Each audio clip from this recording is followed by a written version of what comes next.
Hello' everyone, আজি ভাবিছোঁ আমৰ আচাৰ বনাওঁ আৰু সেইবাবে মই এতিয়া ফাৰ্ষ্ট আমকেইটা কুটি লৈছোঁ। তাৰপিছত মই এইফালে এতিয়া ডাঠ প্লাষ্টিকৰ বৈয়াম এটা লৈছোঁ। চিচাৰৰ বৈয়াম হ'লে ভাল হয়, মোৰ ঠাইত নাই যিহেতু তাকে লৈছোঁ। আৰু এতিয়া কুটি লোৱা আমখিনি নিমখ লগাই মই দুদিনৰ বাবে বৈয়ামৰ ভিতৰত ৰাখি দিম। আৰু এতিয়া মই দুদিনৰ পিছত বৈয়ামৰ ভিতৰত থকা আমখিনি চালনীত উলিয়াই ল'লোঁ। দেখিছেনে কালাৰটো বেলেগ হৈ গৈছে। তাৰপিছত আমখিনি এদিনৰ বাবে ৰ'দত দিম পানীটো শুকাবৰ বাবে। আৰু এইফালে এতিয়া ভোট জলকীয়াটা শুকুৱাই ল'লোঁ। আৰু মছলাৰ বাবে চব জনি গুটি, ধনিয়া গুটি, মিঠি গুটি, ক'লা জিৰা, বগা জিৰা এনেকৈ অলপ কেৰাহীত লৰাই মই মিক্সিত পেষ্ট বনাই লৈছোঁ। আৰু এইফালে কেৰাহীৰ তেল গৰম হোৱাত মই এচামুচ চেনি দি দিছোঁ যাতে আচাৰৰ কালাৰটো ভাল হয়। এইটো অপশ্যনেল হয়, নিদিলেও একো নাই বাৰু।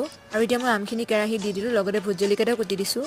ইয়াত মই কোনো কেঁচা বা শুকান জলকীয়া ব্যৱহাৰ কৰা নাই, আপোনালোকে যদি কৰে কৰিব পাৰে। আৰু এতিয়া হালধি গুড়ি, ৰেড চিলি পাউডাৰ, নিমখ এচামুচকৈ দি দিছোঁ আৰু লগতে মছলাখিনি আৰু ভিনেগাৰো এচামুচ দি দিছোঁ। তাৰপিছত বেছি লৰাই থাকিব নালাগে, 2 বা 3 মিনিট লৰালেই হ'ব, আচাৰ হৈয়ে যাব। এয়া এতিয়া হৈয়ে গ'ল। আৰু আচাৰখিনি অলপ ঠাণ্ডা হ'লে মই শুকান বৈয়াম এটাত ভৰাই থ'ম। আৰু আজিলৈ বাই।